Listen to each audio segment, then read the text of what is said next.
Bonjour à tous les auditeurs de Radio Arc-en-Ciel, ceux qui nous écoutent sur YouTube et Facebook.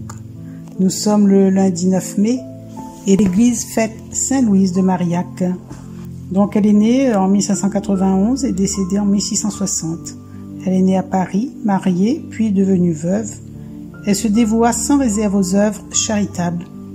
Elle fonda avec Saint Vincent de Paul l'Institut des Filles de la Charité, connu aussi sous le nom de Sœur de Saint Vincent de Paul. Je souhaite un joyeux anniversaire à toutes les personnes nées en ce jour et bonne fête à toutes les personnes qui se prénomment Louise. Nous sommes le 9 mai et c'est Claudette avec vous aujourd'hui.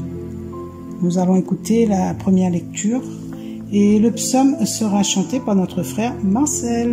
Merci Marcel. Ouvrons nos cœurs et accueillons la parole en écoutant le chant Esprit de Dieu de Samuel Olivier. Bonne écoute à tous.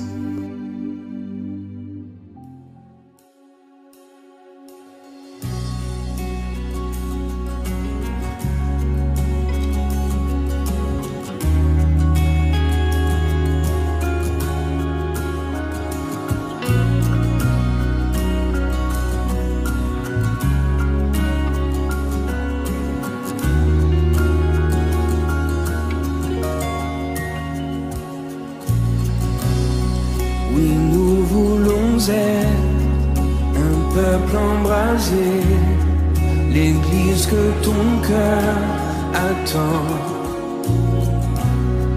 Viens briser nos chaînes, détruis notre orgueil. Seigneur, fais-le maintenant. Nous voulons être. Oui, nous voulons être un peuple embrasé, l'église que ton cœur attend. Viens briser nos chaînes, détruis notre orgueil. Seigneur, fais-le maintenant. Notre Père plein de bonté, nos cœurs à toi s'abandonnent. Pour ce monde que tu as tant aimé, Seigneur, voici nos couronnes. Esprit de Dieu, Esprit de Dieu vivant, souffle du nord, souffle du sud, souffle de l'est, souffle de l'ouest, Esprit de Dieu, Esprit de Dieu vivant, souffle des quatre vents et descend sur nous. Envoie ta puissance. Envoie ta puissance, rends-nous les témoins d'un royaume qui se répand. Fais brûler nos cœurs au sein des ténèbres, comme un phare dans l'océan. Envoie ta puissance, envoie ta puissance, rends-nous les témoins d'un royaume qui se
Les Actes des Apôtres, chapitre 11, versets 1 à 18. En ces jours-là, les apôtres et les frères qui étaient en Judée avaient appris que les nations, elles aussi, avaient reçu la parole de Dieu.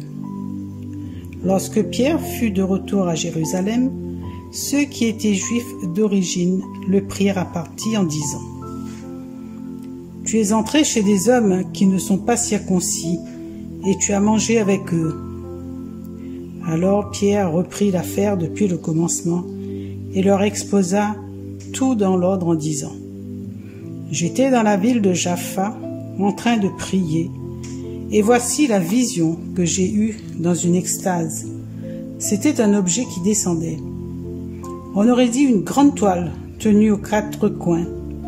Venant du ciel, elle se posa près de moi.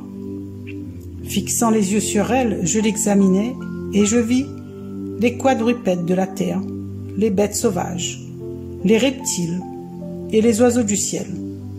J'entendis une voix qui me disait : « Debout, Pierre, offre-les en sacrifice et mange. » Je répondis : « Certainement pas, Seigneur.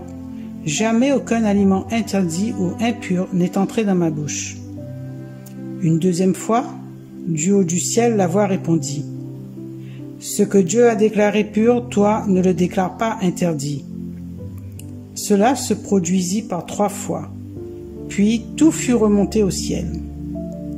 Et voici qu'à l'instant même, devant la maison où j'étais, survinrent 3 hommes qui m'étaient envoyés de Césarée. L'Esprit me dit d'aller avec eux sans hésiter. Les 6 frères qui sont ici m'ont accompagné, et nous sommes entrés chez le centurion Corneille. Il nous raconta comment il avait vu l'ange se tenir dans sa maison et dire : « Envoie quelqu'un à Jaffa pour chercher Simon, surnommé Pierre. Celui-ci t'adressera des paroles par lesquelles tu seras sauvé, toi et toute ta maison. » Au moment où je prenais la parole, l'Esprit Saint descendit sur ceux qui étaient là, comme il était descendu sur nous au commencement. Alors je me suis rappelé la parole que le Seigneur avait dite : « Jean baptisait avec l'eau, mais vous, c'est dans l'Esprit Saint que vous serez baptisés. » Et si Dieu leur a fait le même don qu'à nous, parce qu'ils ont cru au Seigneur Jésus-Christ, qui étais-je, moi, pour empêcher l'action de Dieu ? En entendant ces paroles, ils se calmèrent et rendirent gloire à Dieu en disant : « Ainsi donc, même aux nations, Dieu a donné la conversion qui fait entrer dans la vie. » Parole du Seigneur. Nous rendons grâce à Dieu.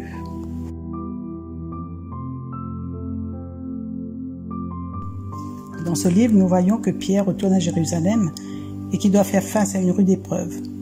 Depuis le jour de la Pentecôte, c'est la première fois qu'il rencontre de l'opposition de la part des Juifs d'origine. Pour eux, celui qui est à la tête des 12 apôtres a compromis le témoignage chrétien par sa démarche révolutionnaire auprès des nations. Les Juifs manifestent une attitude purement humaine dans leur indignation.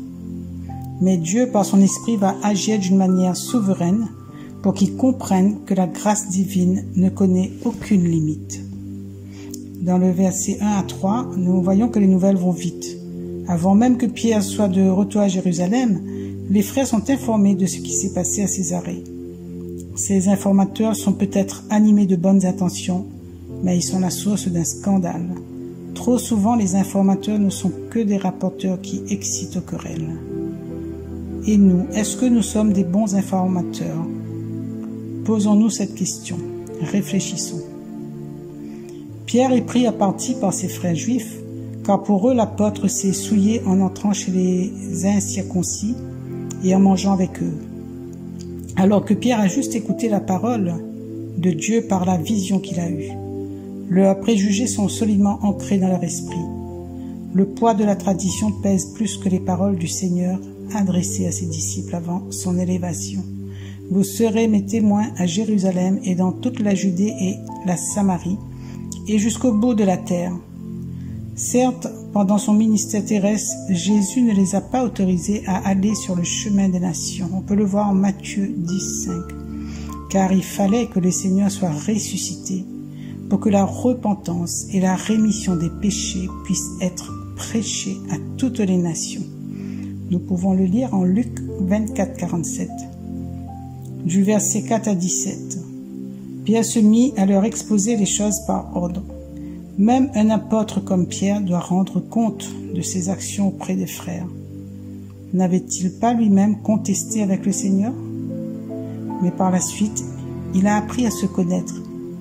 Et cet apprentissage lui donne de la patience avec ses frères. Quand une difficulté survient, la meilleure attitude est d'exposer les choses par ordre, sans rien laisser dans l'ombre. C'est le secret d'une bonne communication, un élément essentiel pour maintenir ou rétablir la communion entre les croyants. Est-ce que nous prenons le temps de le faire? De poser, de réfléchir, de discuter? Du côté de l'homme, une réponse douce détourne la fureur. On peut le voir en Proverbe 15:1. Du côté de Dieu, quand les voies d'un homme plaisent à l'Éternel, il met ses ennemis même en paix avec lui. En Proverbe 16:7. Pierre rapporte les événements avec beaucoup de simplicité et en toute tranquillité d'esprit, parce qu'il sait avoir fait la volonté de Dieu. Pierre choisit de parler tout d'abord de sa vision, puis il rapporte la visite de l'ange chez Corneille. Il arrive enfin au point principal, le don de l'Esprit à ceux des nations, et il termine par une remarque imparable. Si donc Dieu leur a fait le même don qu'à nous, qui avons cru au Seigneur Jésus-Christ, qui étais-je, moi, pour pouvoir l'interdire à Dieu, dit Pierre. En étudiant la démarche de l'apôtre, nous pouvons donc apprendre comment témoigner des œuvres de Dieu dans un climat hostile. Pierre ne rappelle pas sa position particulière parmi les 12, ni les miracles opérés par ses mains. Avec beaucoup d'humilité, il confronte simplement ses opposants à l'action de l'Esprit. De sa part, aucune initiative personnelle. Tout est l'œuvre de Dieu. Il n'a fait qu'obéir. Et au verset 18, Pierre a su convaincre. La discussion cesse. À Jérusalem, le résultat dépasse toute attente. Les frères glorifient Dieu et reconnaissent que Dieu donne la vie éternelle à ceux des nations qui se repentent. Quand Dieu travaille dans les cœurs par la puissance de son esprit, les situations apparemment inextricables trouvent toujours une solution. Alors comme Pierre, laissons agir l'Esprit Saint qui est en nous et faisons la volonté de Dieu, car rien n'est impossible à Dieu. Il est écrit en Romains 8, 28, « Toutes choses concourent au bien de ceux qui aiment Dieu, de ceux qui sont appelés selon son dessein. » Alors écoutons Jésus, comme le dit sa mère à Cana.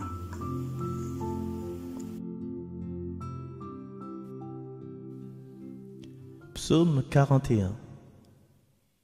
Mon âme a soif de Dieu, le Dieu vivant. Mon âme a soif de Dieu, le Dieu vivant.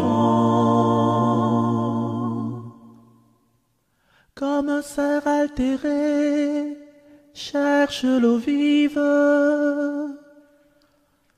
ainsi mon âme te cherche, toi mon Dieu. Mon âme a soif de Dieu, le Dieu vivant. Mon âme a soif de Dieu, le Dieu vivant. Quand pourrais-je m'avancer, paraître face à Dieu? Mon âme a soif de Dieu, le Dieu vivant. Envoie ta lumière et ta vérité, qu'elle guide mes pas,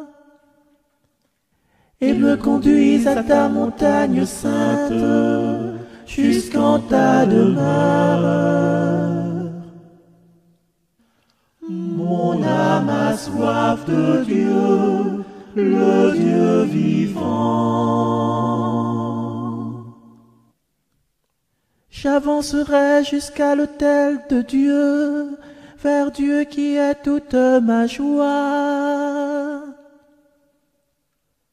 Je te rendrai grâce avec ma harpe, Dieu mon Dieu. Mon âme a soif de Dieu, le Dieu vivant. Gloire au Père et au Fils et au Saint-Esprit, pour les siècles des siècles. Amen.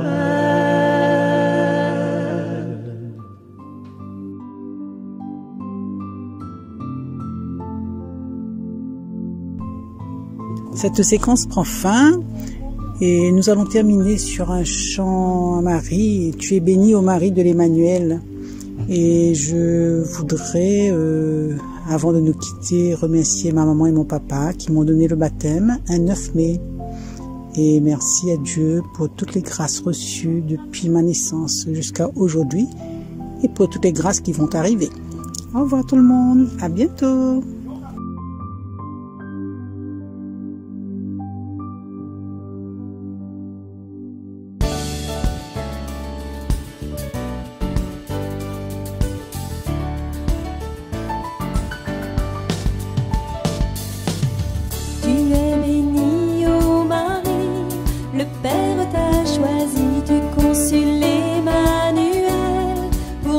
Ouvrir le ciel, viens enfanter en nos cœurs le Fils de Dieu Sauveur.